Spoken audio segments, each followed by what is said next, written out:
பிரார்த்தனை செய்யும் தலைவர்கள். கர்த்தரிடத்தில் தான் கேட்ட விண்ணப்பத்தின்படி அவர்களுக்கு கட்டளையிட்டார். 1 சாமுவேல் 1:27 நாள் 2 கீழ்ப்படிதல் உள்ள தலைவர்கள். அப்போது கர்த்தர் வந்து நின்று சாமுவேலே என்று கூப்பிட்டார். அதற்கு சாமுவேல், சொல்லுங்கள், அடியேன் கேட்கிறேன் என்றார்.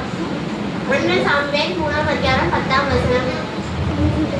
நாள் 3க்கு பொறுப்பான தலைவர்கள்.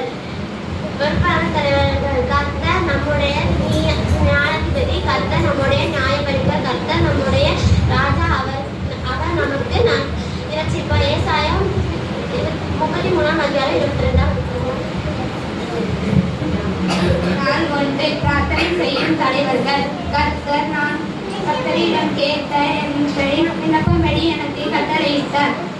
1 சாமுவேல் 3:27